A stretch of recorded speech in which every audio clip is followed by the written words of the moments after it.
Selamat pagi, siang, sore, dan malam semuanya. Apa kabar? Semoga dalam keadaan sehat ya. Saya Aisyah Umaira Putri dan rekan saya Helen. Di sini kami akan menjelaskan tentang experiential learning. Sebelum menonton, pastikan kamu duduk dengan nyaman, siapkan catatan, dan jangan skip video ini ya. Experiential learning merupakan pembelajaran melalui pengalaman. Jadi, di sini kita tidak hanya meningkatkan pemahaman tentang konsep, tapi juga sebagai pintu gerbang untuk pengembangan keterampilan. Experiential learning memiliki beberapa metode, di antaranya role play, games and simulation, observation, mental imagery, writing task, dan yang terakhir ada action learning. Di sini saya akan menjelaskan 3 di antaranya. Role play merupakan cara paling terkenal untuk membantu peserta merasakan perasaannya dan juga melatih keterampilan tertentu. Tahap-tahap dalam role play di antaranya ada pertama yaitu scripting. Scripting berhubungan dengan pengembangan setting dramanya. Di dalam scripting yaitu ada yang pertama ada improvisasi. Di dalam improvisasi, peserta diberikan skenario umum dan dibebaskan untuk membuat rinciannya sendiri. Improvisasi ini mengandalkan spontanitas dan peserta diberikan kesempatan untuk menyesuaikan skenario dengan pengalamannya sendiri. Namun, tidak digambarkan dengan jelas situasi dalam improvisasi ini, sehingga peserta mungkin akan kesulitan dalam membuat detailnya sendiri. 2. Peran yang ditentukan. Peserta diberikan satu set instruksi yang disiapkan, berisikan peran, dan bagaimana peserta harus berperilaku. Dalam pendekatan ini, Anda sangat terikat dengan naskah, sehingga peran yang Anda mainkan lebih terbayang. Namun, bisa membingungkan bagi peserta bila skenarionya rumit. Yang ketiga, ada semi-prescribed roles. Diberikan informasi mengenai situasi dan karakter yang akan dimainkan oleh peserta, namun tidak diberikan penanganan situasinya. Jadi peserta dapat membuat skenario yang berbeda dari yang dimaksud oleh trainer. Yang keempat, ada replay of life. Peserta dapat bebas berekspresi sebagai dirinya sendiri dalam situasi yang dihadapi dan akan terasa lebih nyata. Yang kelima, ada partisipan prepare skits. Peserta dapat diminta untuk mengembangkan sketsa bermain peran secara bebas. Peserta dapat mengatasi masalah dalam kehidupan nyata ke dalam sandiwara. Peserta diberikan waktu untuk berlatih bermain peran sebelum pertunjukan nyata. Dan yang terakhir, yang keenam, yaitu dramatic readings. Peserta diberikan naskah yang telah disiapkan sebelumnya untuk berakting. Bagaimana dengan virtual role play? Buatlah slide, misalnya bertuliskan script role play, cara mengatasi presentasi yang dibajak. Kemudian katakan bahwa Anda membutuhkan 2 sukarelawan dan tunjukkan slide selanjutnya bertuliskan dibutuhkan 2 sukarelawan. Klik raise hand untuk menjadi sukarelawan. Pilih 2 orang yang pertama mengangkat tangan dan menugaskan 2 peran, presenter dan orang yang membajak presentasi. Izinkan akses unmute untuk kedua relawan. Slide selanjutnya bertuliskan naskah dan minta para sukarelawan untuk membacanya dengan suara yang lantang. Skrip harus diberikan label untuk teks penyaji dan teks pembajak. Anda dapat mendemonstrasikan terlebih dahulu cara yang salah. Terlebih dahulu, sehingga peserta menghindari kesalahan tersebut. Kemudian, tunggu respon dari anggota kelompok lainnya. Dilanjutkan dengan mendemonstrasikan cara yang benar. Diikuti dengan menampilkan slide tambahan, juga skrip. Perlu diingat bahwa tanpa petunjuk visual dan bahasa tubuh yang mendukung, tradisional role play akan sulit dilakukan. Tahap role play selanjutnya setelah scripting ada staging. Yang pertama, ada informal role playing. Role play dapat berkembang secara informal dari diskusi kelompok. Dan hal tersebut dapat mengurangi demam panggung yang dirasakan oleh peserta. Yang kedua, ada stage front role playing. Satu pasang, trio, ataupun sebagainya melakukan role play terlebih dahulu. Kemudian kelompok yang lainnya akan mengamati dan memberikan feedback.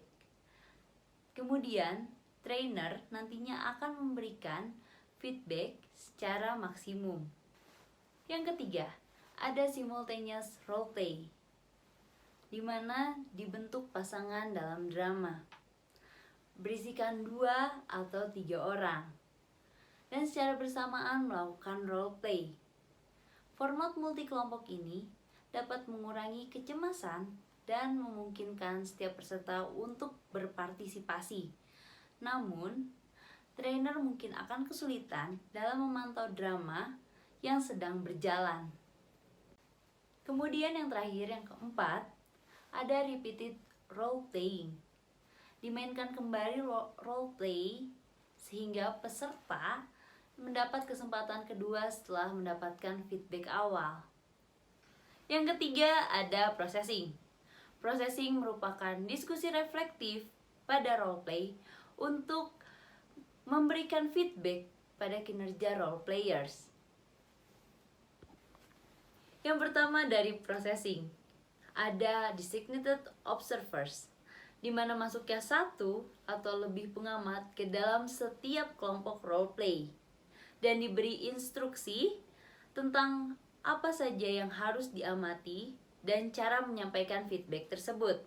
Dapat juga ditunjukkan seorang rekan kelompok untuk memberikan feedback. Feedback rekan adalah pedang bermata 2, karena peserta tidak merasa terancam, tetapi juga feedback tersebut dapat tidak begitu dipedulikan sebagaimana feedback dari trainers. Yang kedua ada self-assessment. Diskusi terbuka dengan role player setelah dilakukannya role play, dengan melakukan pengamatan diri atau refleksi diri. Diawali dengan pertanyaan terbuka, kemudian dilanjut dengan pertanyaan yang lebih tajam. Selidiki dengan lembut tentang perasaan, niat, dan reaksi. Yang ketiga, ada open audience discussion and feedback. Seluruh anggota kelompok memberikan feedback terhadap role play. Anda dapat meminta anggota kelompok untuk memberikan feedback positif terlebih dahulu agar mereka lebih fokus pada peristiwa tertentu. Cobalah meminta feedback pada pengamat yang lainnya yang berbeda agar hasil yang didapat lebih bervariasi.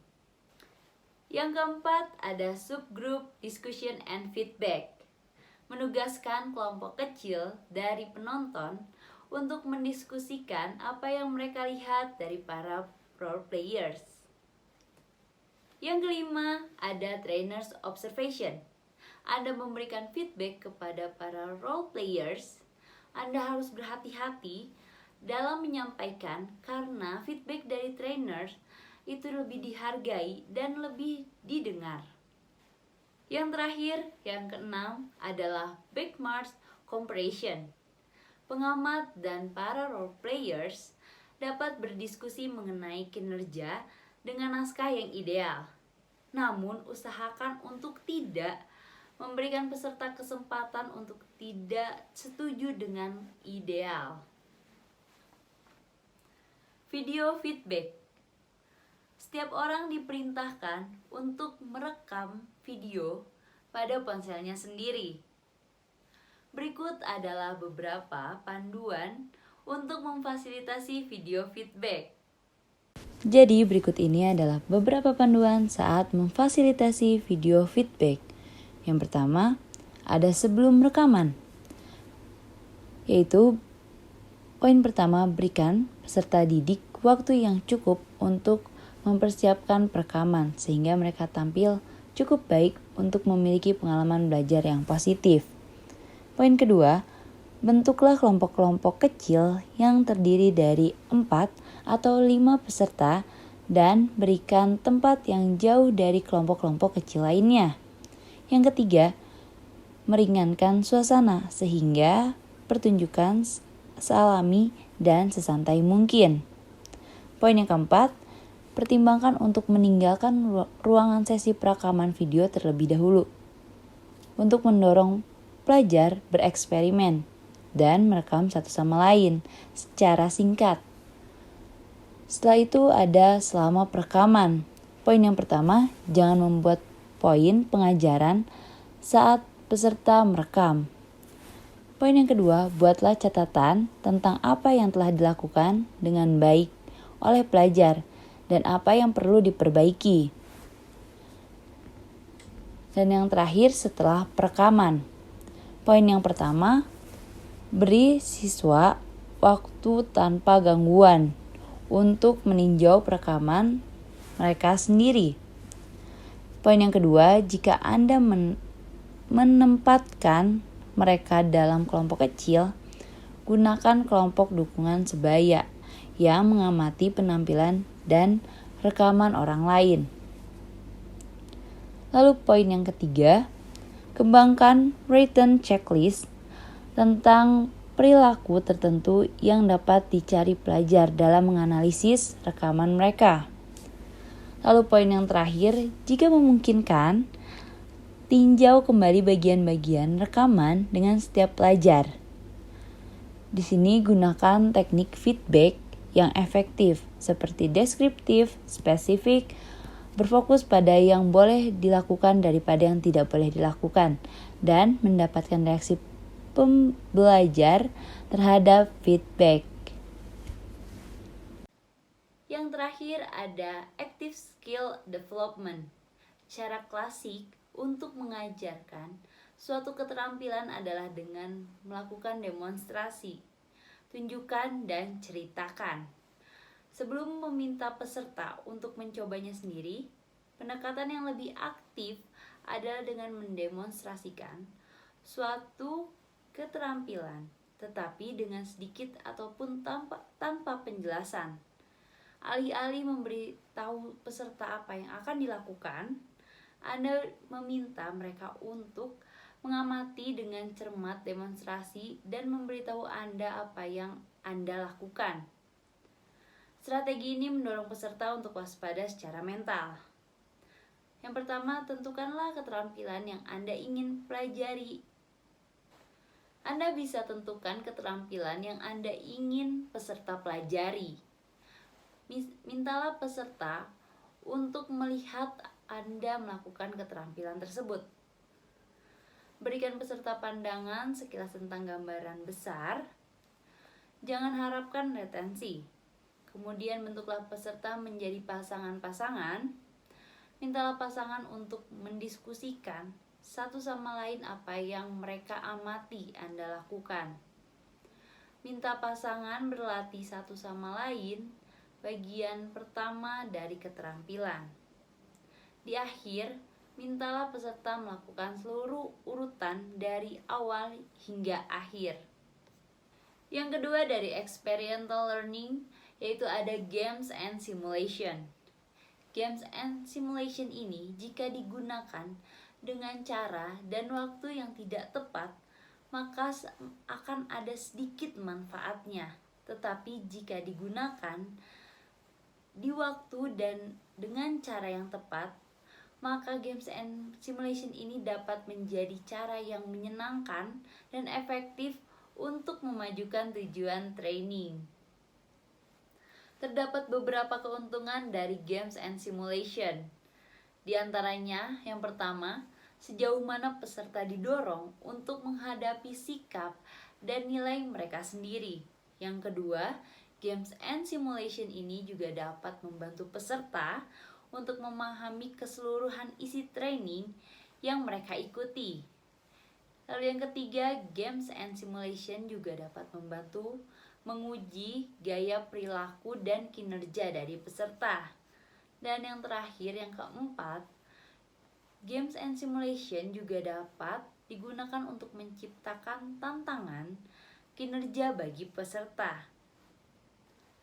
Saat akan merancang games and simulation, ada beberapa hal yang perlu diingat, yaitu yang pertama, games and simulation harus relevan dengan situasi dari peserta. Yang kedua, cara termudah untuk membuat games and simulation adalah dengan meniru format dan karakteristik yang sudah terkenal.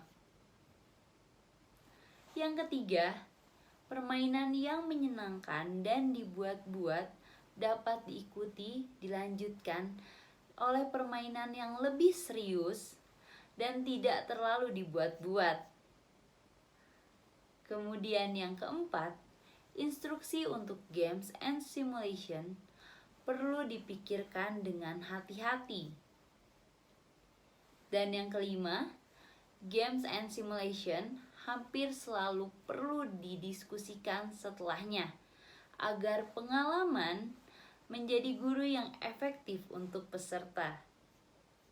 Yang ketiga dari experiential learning itu ada observation. Observation merupakan suatu proses sistematis dalam merekam pola perilaku manusia, objek, dan kejadian-kejadian tanpa menggunakan pertanyaan atau berkomunikasi dengan subjek. Proses tersebut mengubah fakta menjadi data. Ada beberapa media yang dapat digunakan sebagai alat untuk observation. Di antaranya adalah yang pertama, menggunakan virtual classroom dalam bentuk tertulis yang nantinya akan disampaikan kepada anggota tim yang lainnya. Kemudian juga bisa membuat video yang dapat direkam dan diunggah untuk melakukan pengamatan dan memberikan feedback. Lalu yang terakhir, dapat menggunakan video teleconferencing atau VTC yang merupakan teknologi komunikasi yang memungkinkan pengguna di 2 atau lebih lokasi berbeda untuk berinteraksi dengan menciptakan lingkungan pertemuan tatap muka. Berikut ini ada beberapa cara yang dapat dilakukan untuk dapat merancang observation agar peserta dapat terlibat aktif. Cara yang pertama adalah memberikan bantuan kepada peserta untuk mempertahankan aspek terkait dengan demonstrasi yang sedang ditonton. Cara yang kedua adalah menyediakan lembar observasi yang mudah digunakan ketika peserta mengobservasi role play atau group exercise. Cara yang ketiga adalah dengan memberikan pertanyaan utama untuk membantu observer fokus pada tujuan observasi. Cara yang keempat adalah mengajak observer untuk memberikan feedback yang konstruktif. Cara yang kelima atau cara yang terakhir adalah dengan menyadari bahwa observer memiliki pengalaman dalam kehidupannya yang berdampak secara pribadi.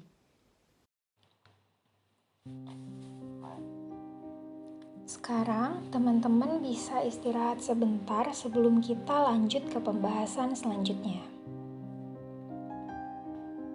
Teman-teman diminta untuk cari posisi duduk ternyaman, lalu teman-teman bisa memejamkan mata sebentar saja. Tapi ingat ya, jangan sampai ketiduran loh. Kalau sudah menutup mata, sekarang teman-teman bisa mengatur nafas dengan menarik nafas dalam-dalam. Pada hitungan ketiga, 2, 1, hembuskan. Tarik nafas lagi, hembuskan. Dan rasakan bahwa setiap kali teman-teman menarik nafas, bayangkan bahwa setiap oksigen itu masuk ke dalam tubuh teman-teman.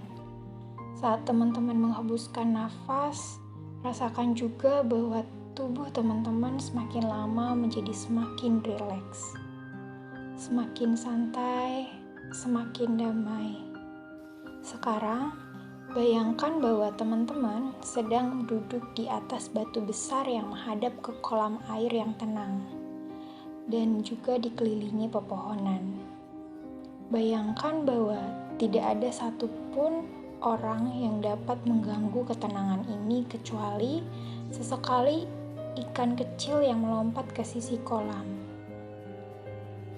Bayangkan itu dengan gerakan lambat. Kemudian teman-teman mengambil batu bundar berukuran kecil yang ada di dekat teman-teman duduk. Lalu lempar batu itu ke udara dan melihatnya turun perlahan ke tengah kolam yang ada di depan teman-teman. Teman-teman lalu memperhatikan batu saat bergerak ke atas dan kemudian turun hingga masuk ke dalam kolam. Perhatikan perlahan-lahan masuk ke dalam air dan riak-riaknya mulai terbentuk. Lihatlah gelombang air yang menyebar perlahan ke arah tepi kolam. Perhatikanlah permukaan airnya sampai benar-benar diam lagi.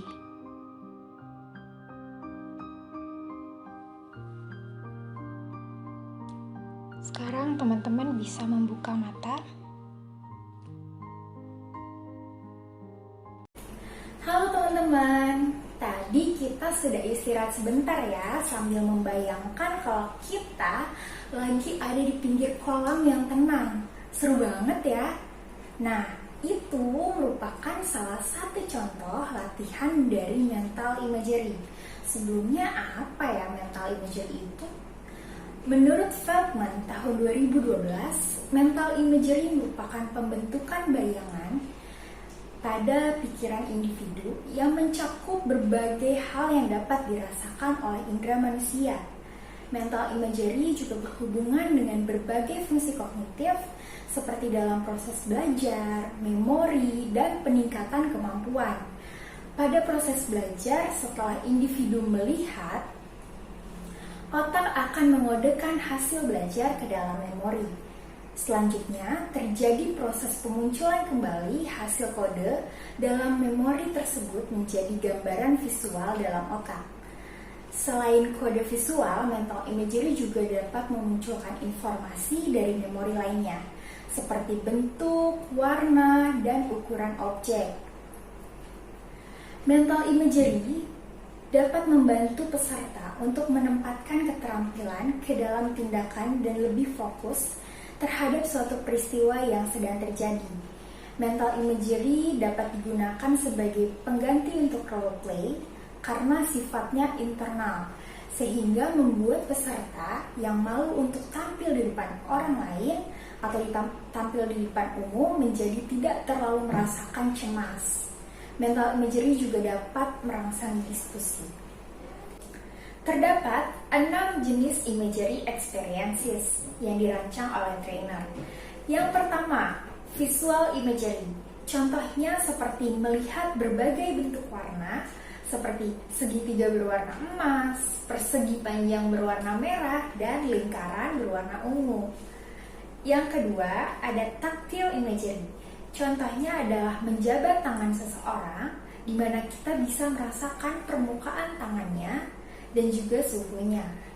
Selanjutnya, yang ketiga, olfactory imagery. Contohnya ketika menghirup udara pegunungan yang terdapat hutan pinus, sehingga udaranya itu terasa masih bersih dan segar.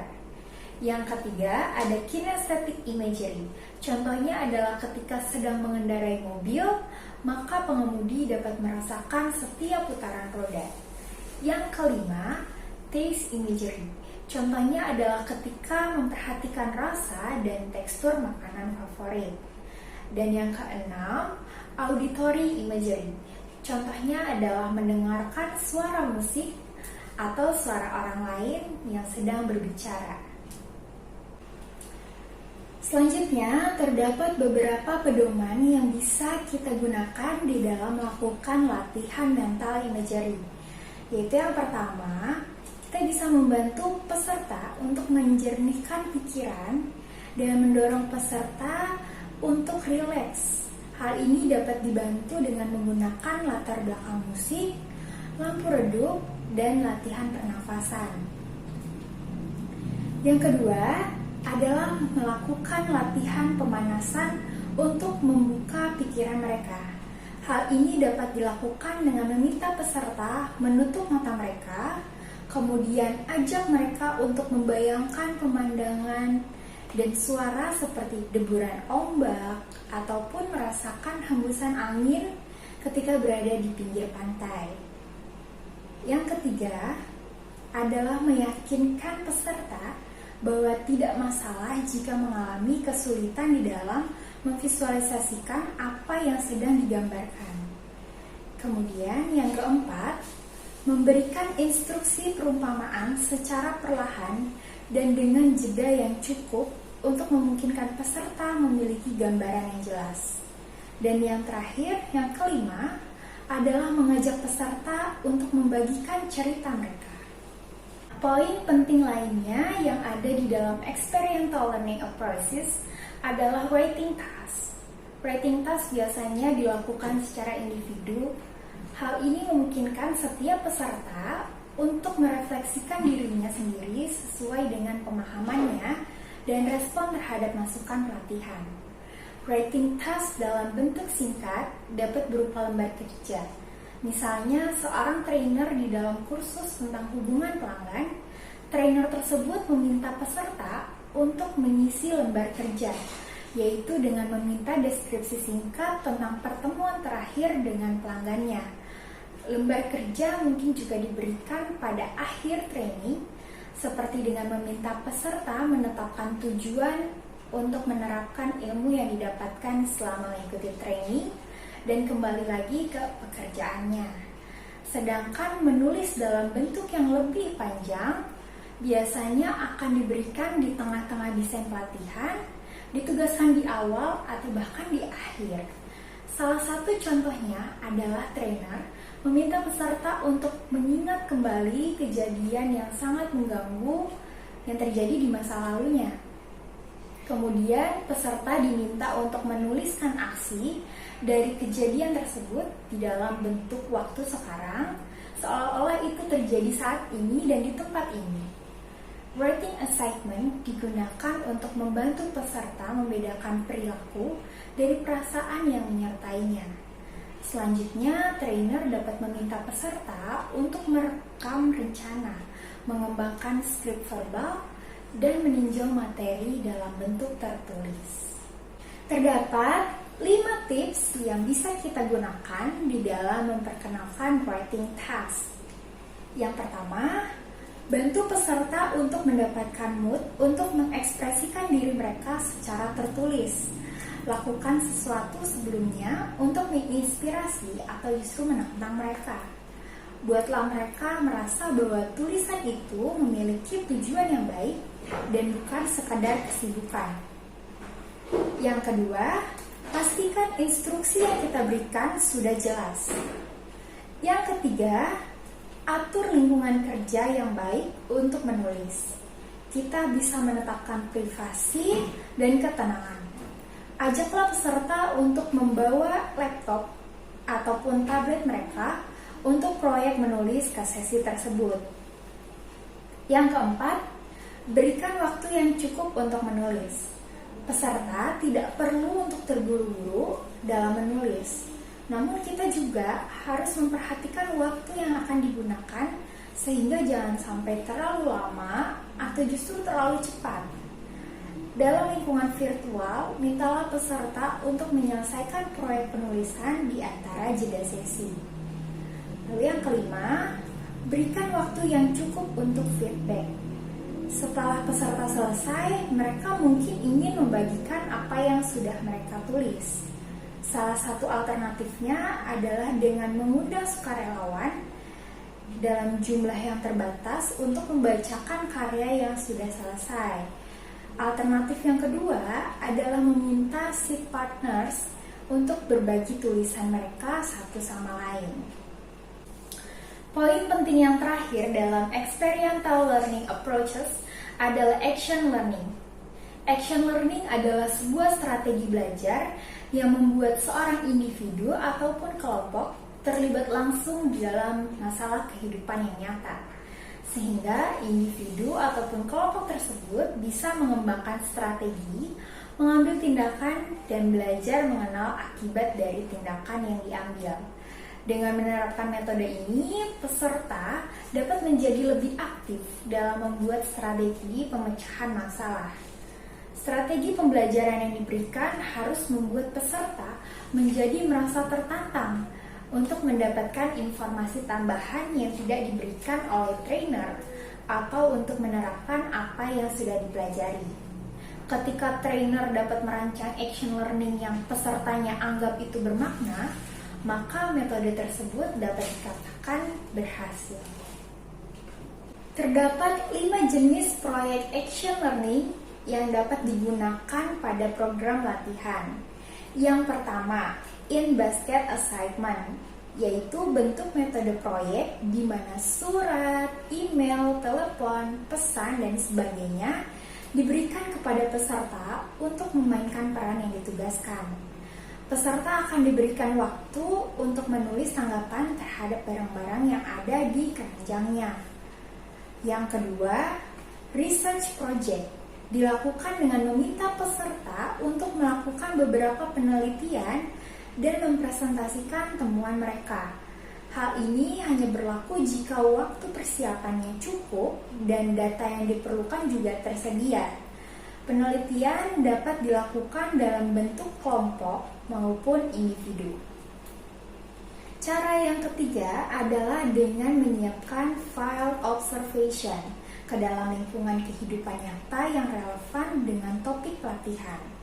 Hal ini bisa dilakukan dengan membagi peserta menjadi kelompok-kelompok yang terdiri dari 4 sampai dengan 5 orang dan meminta mereka untuk mengembangkan daftar pertanyaan ataupun hal-hal spesifik yang harus dicari. Selanjutnya, peserta diminta untuk bertukar kertas flip chart yang berisikan hasil diskusi kelompok kepada kelompok lain dan meminta peserta untuk mencari informasi lain dan menggunakan daftar pertanyaan yang sudah dibuat untuk diwawancarai atau diobservasi. Yang keempat, ada teaching projects. Teaching projects bertujuan agar peserta dapat saling mengajarkan informasi ataupun keterampilan yang baru. Teaching projects dapat dilakukan oleh individu dan juga kelompok di dalam ukuran besar maupun kecil. Dengan adanya daya saing yang tinggi antara peserta, ini bisa berdampak pada hasil desain pengerjaan yang kreatif dan berkualitas tinggi. Dan yang kelima, ada task force project. Biasanya kelompok diminta untuk membuat rencana sesuai dengan diskusi yang sudah dilakukan. Task force project bertujuan untuk memberikan kepercayaan kepada peserta di dalam melakukan tugas yang sama sesuai dengan pekerjaannya.